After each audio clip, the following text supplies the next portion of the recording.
Okay lang po kayo? Parang may vague memory lang ako naalala bigla. Magandang sign na rin po yan na minaalala kayo kahit paano. I hope na tuloy-tuloy ito. I just want to remember those missing memories. Kamusta na yung bridal shower ni Lynette? Morgana! Oh! Nagpadala ka ng mga kidnappers doon para ipakidnap ako. Hubadero yung mga pinadala ko, but not kidnappers. Hindi naman ako kriminal. Ikaw lang kasi yung naisip ko na pwedeng gumawa nun sa akin. Then that means marami pang may lihim na galit sa'yo. Si Carlos? Kung nagkataon, you'll be in big trouble. Si William po nagwawala, ayaw na po magpa-opera. Ayoko na po dito. Gusto ko na po umuwi sa amin. We have to remove your buko in your head for your dream. Payag na po ako na patanggal po yung bukol sa ulo ko. Talaga? Ang huling gumawa nun sa kanya, si Carlos. Nasa mental institution siya. Magagawa ba niya yun? Baka naman nakakalabas siya. Posible ba yun? Bakit hindi mo sinasagot ang tawag ko? Ano ba kailangan mo? Hindi ko nakuha si Lynette. Kaya si RJ ang tatargetin ko. No! Hindi pwede. Hindi mo pwede saktan si Daddy. Paano kung sabihin ko kay RJ yung totoo? Na hindi ka niya totoong anak. At ako ang totoong tatay mo.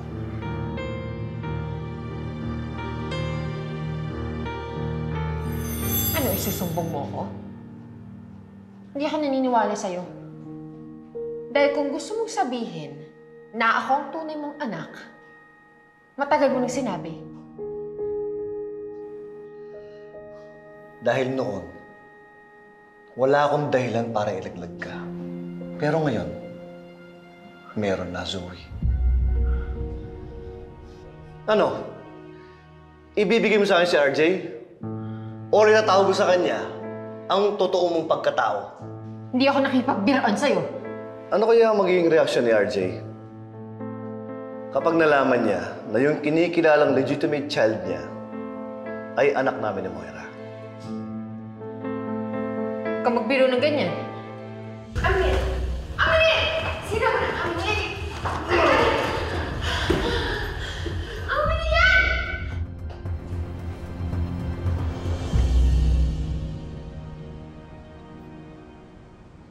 RJ, Lynette. Tatay, Pupuntahan sana kita sa bahay. Hindi ka na dapat umalis. pakiramdam ko kasi mas ligtas ako kapag kasama ko kayo. Iniisip ko kasi, sino kayang nag-utos dun sa dalawang lalaki para kidnapin ako? Parang nabanggit kanina ni Ate Giselle na baka si Carlos. Kasi nagawa na niya dati yun, di ba? And iniisip niya na baka nga nakakapuslit siya sa mental facility. Nay, Tay. Hindi ko po nasabi sa inyo pero... Last time po, nakita ko po si Doc Carlos sa kalsada. Hindi ko po sure kung siya po yun pero parang siya po talaga eh. Anak, imposible yata yung sinasabi mo kasi ang sabi ni Harry, hindi naman daw nakakalabas si Carlos dun sa facility. Baka naman nagsisinungaling si Harry.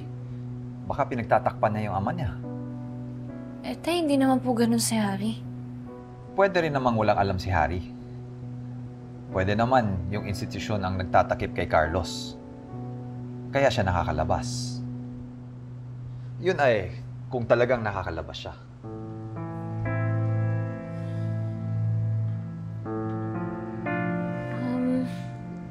Ang alam ko pong nakakabisita lagi kay Doc Carlos ay si Doc Lindon. Baka pwede po siyang matanong kung meron siyang napapansin na kakaiba pag bumibisita po siya doon. Pwede mo ba siyang tawagan, anak? Yun nga po yung problema, hindi naman po siya sumasagot eh. Tsaka wala din po kasi siya dito sa Pilipinas ngayon. May conference po siya sa Dubai. Anak, wala na bang ibang paraan para makontak natin si Doc Lindon? Alam ko na po. Pwede ko pong tawagan yung kakilala kong doktor na kasama ni Doc Lindon sa conference niya sa Dubai. Sige, anak. Wait lang po.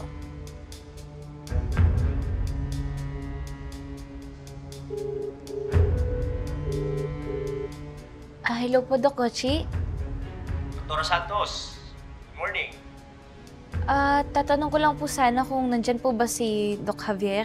Kung malapit po siya sa inyo, pwede ko po ba siyang makausap? Si Doc Lindon?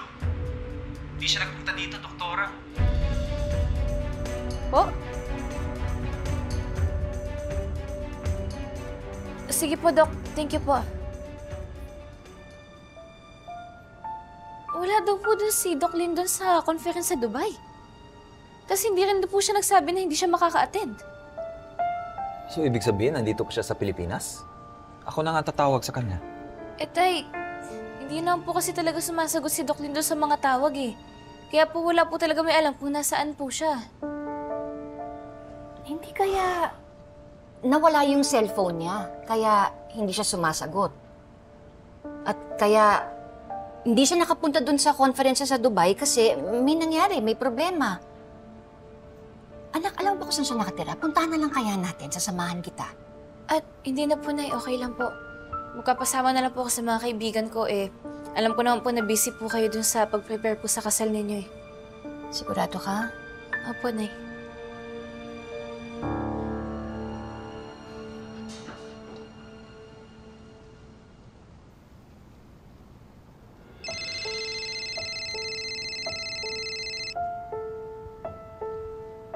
Unknown number.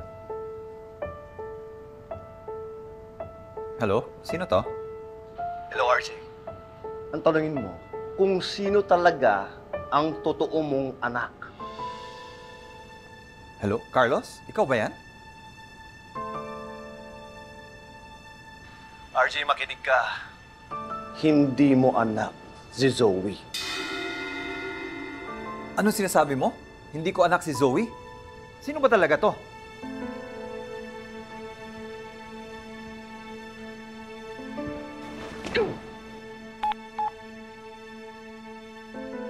Sinabi mo kay Daddy na hindi niya ako anak? Nababaliw ko na ba talaga? Sinabi ko na sa iyo ang dahilan, Zoe. Kapag hindi ko nakuha si RJ, malalaman na lahat ang totoo mong pagkatao.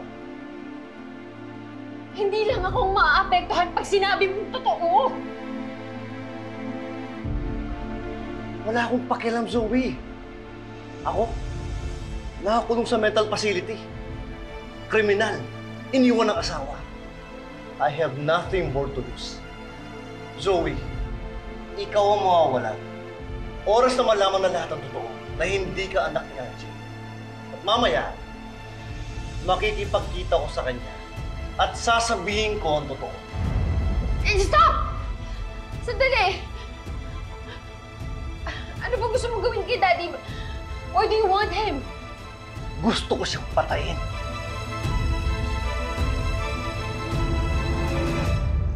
RJ, si Carlos ba talaga yung tumawag sa'yo? Hindi ko alam, pero kaboses na kaboses niya eh.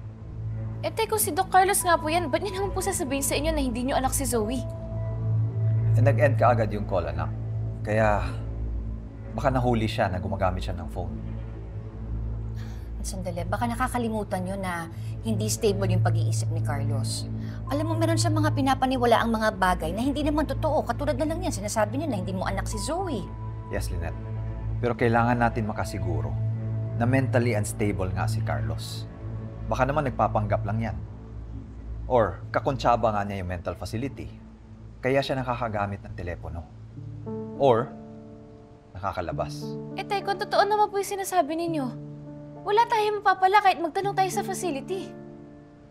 Siyempre, hindi po sila amin kung ginagawa nila yun.